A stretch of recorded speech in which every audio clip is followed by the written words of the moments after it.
A mediados de mayo de 2026, el precio promedio de la gasolina regular en Estados Unidos alcanzó $4 con 50 centavos por galón, según datos de la Administración de Información Energética. 12 meses antes, ese mismo galón promediaba $3 con 14 centavos. El alza, en un año, fue de cerca de 44%. En California, el precio del galón superó los $6. Ese aumento no se originó en la estación de servicio. Su causa principal se ubica a unos 11.000 kilómetros de distancia, en un corredor marítimo del Golfo Pérsico de poco más de 30 kilómetros de ancho en su punto navegable, el Estrecho de Hormuz. Bienvenidos a Cifras.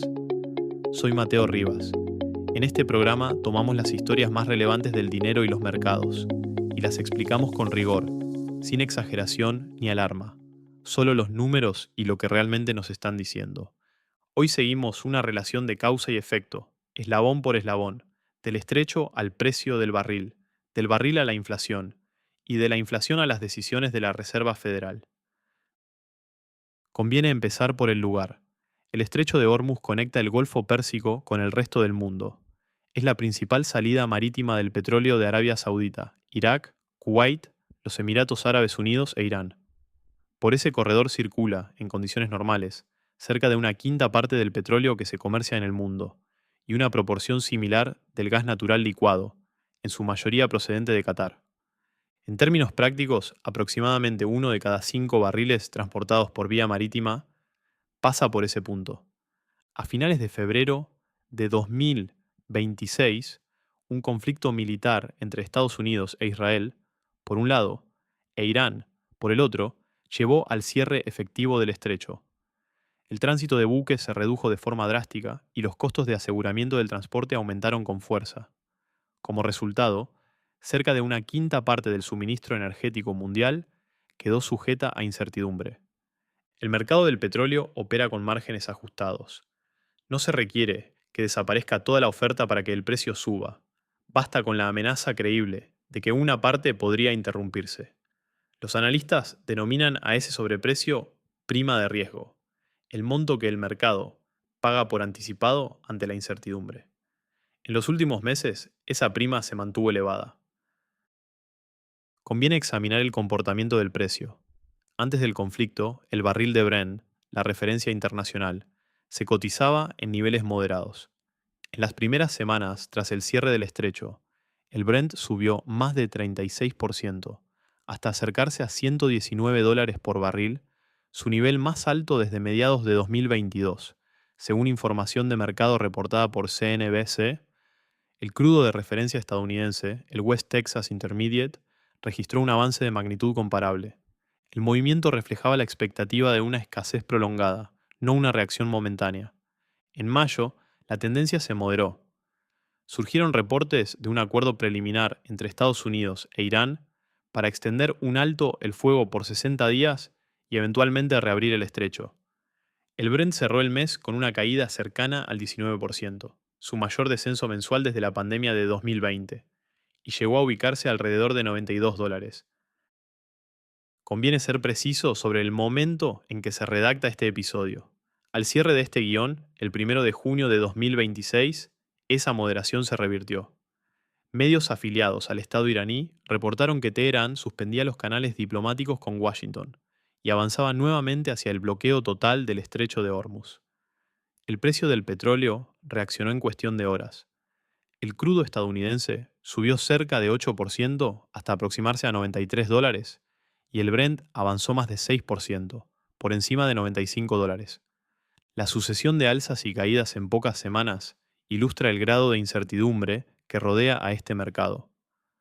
Un dato adicional permite matizar la idea de que una reapertura resolvería el problema de inmediato. El director ejecutivo de Saudi Aramco, la mayor petrolera del mundo, Amin Nasser, señaló que, aun si el estrecho se reabriera de inmediato, al mercado le tomaría meses reequilibrarse, y que, si la reapertura se retrasara algunas semanas más, la normalización podría extenderse hasta 2027. Dicho de otro modo, la infraestructura dañada, los buques detenidos y los inventarios reducidos requieren tiempo de recuperación. La prima de riesgo no se disipa de un día para otro. El segundo eslabón conecta el precio del barril con la economía cotidiana. La vía más directa es la gasolina.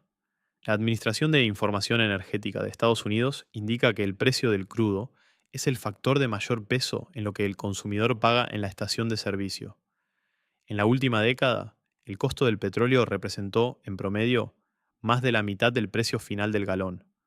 Por ello, cuando el barril sube, el precio de la gasolina tiende a seguirlo. Los datos lo registran con claridad. El promedio nacional del galón pasó de $2 con 91 en febrero a $3 con 64 en marzo y a $4 con 10 en abril. A mediados de mayo alcanzó un máximo cercano a $4 con 56 centavos, según la Asociación Automovilística ANTA. La gasolina, sin embargo, es solo el punto de entrada. El precio del petróleo también influye en el costo de transportar mercancías, fabricar plásticos y climatizar edificios. Su aumento incide, por lo tanto, en el precio de numerosos bienes y servicios de manera simultánea. Ese efecto se refleja en el indicador que lo resume, la inflación. En abril, la inflación anual en Estados Unidos se ubicó en 3,8%, su nivel más alto desde mayo de 2023, según la Oficina de Estadísticas Laborales. Dentro de ese índice, el componente de gasolina registró un aumento de 28,4% en 12 meses, frente a un alza inferior al 19% registrada en marzo. Los datos muestran una aceleración. La medida de inflación que la Reserva Federal utiliza como referencia, el deflactor del gasto en consumo personal, conocido como PECE, reflejó una trayectoria similar, 3,5% en el primer trimestre, con un aumento a 3,8% en abril. Conviene matizar este punto para no exagerarlo. Una inflación de 3,8% es considerablemente menor que el 9% alcanzado en 2022. Sin embargo, presenta dos características relevantes. La primera, la tendencia reciente es ascendente, no descendente. La segunda, parte de una base de precios ya elevada. Cuando los aumentos se acumulan sobre incrementos previos, el efecto sobre el presupuesto del consumidor se percibe como una carga sostenida.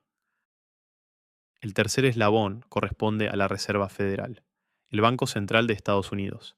Es la institución que fija las tasas de interés de referencia y cuyo mandato legal consiste en mantener la estabilidad de los precios y un nivel alto de empleo. El momento es particularmente delicado, porque la Reserva Federal cuenta con un nuevo presidente. Kevin Warsh asumió el cargo el 22 de mayo de 2026, en reemplazo de Jerome Powell, y declaró su intención de impulsar la mayor transformación del Banco Central en décadas. Recibió la institución en un contexto de inflación al alza y precios de la energía elevados, con un origen geopolítico que se sitúa fuera del alcance de la política monetaria. La tasa de referencia de la Reserva Federal se ubica actualmente entre 3,50 y 3,75%. El Banco Central la ha mantenido sin cambios, lo que los analistas describen como una pausa de halcón, a la espera de señales de que la inflación cede. Aquí se encuentra la limitación central de este episodio. La principal herramienta de la Reserva Federal son las tasas de interés. Las eleva para moderar la economía y contener la inflación, y las reduce para estimular la actividad. Pero esa herramienta opera sobre la demanda, sobre el gasto y el endeudamiento de los hogares y las empresas. El componente de inflación que se analiza aquí no proviene principalmente de la demanda, sino de la oferta, de un corredor marítimo interrumpido al otro lado del mundo. Un aumento de las tasas de interés en Washington no reabre el estrecho de Hormuz, no retira las minas del agua ni repara una refinería en el Golfo Pérsico. Los economistas denominan a este fenómeno shock de oferta, un aumento de precios que la política monetaria no puede corregir de forma directa, solo administrar.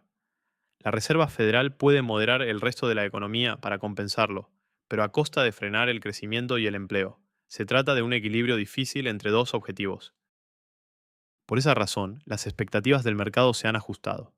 El banco de inversión Goldman Sachs, que anteriormente preveía un primer recorte de tasas en junio, lo trasladó a septiembre. Elevó su proyección de inflación PCE para el cierre del año en cerca de un punto porcentual y situó en 1 de cada 4 la probabilidad de una recesión en los próximos 12 meses.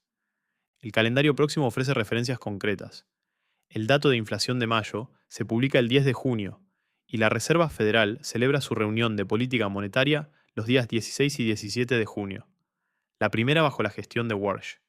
En las próximas semanas se observará la orientación de la nueva conducción del Banco Central. Cerramos con 3 puntos prácticos. Primero, el precio que el consumidor paga en la estación de servicio no se determina principalmente a nivel local.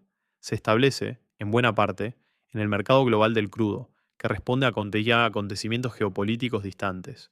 Un titular sobre el estrecho de Hormuz constituye con frecuencia el primer eslabón de un costo que se percibe semanas después. Segundo, no toda la inflación tiene el mismo origen. La que proviene de la energía es volátil, puede subir y bajar con rapidez.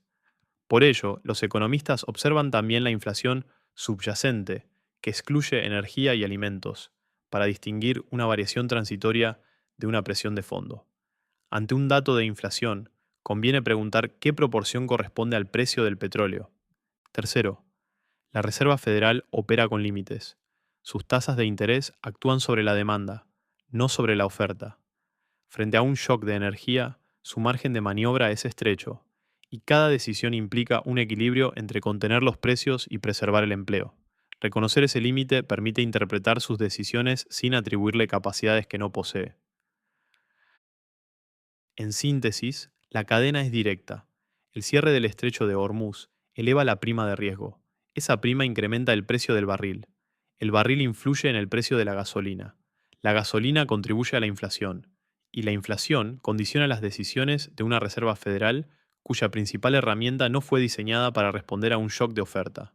El consumidor no interviene en ninguno de esos eslabones, pero comprender la secuencia completa permite interpretar con mayor criterio la información que recibe cada día, sin pánico, sin euforia, solo los números. Soy Mateo, esto fue Cifras, mantén los ojos en los datos, nos vemos la próxima.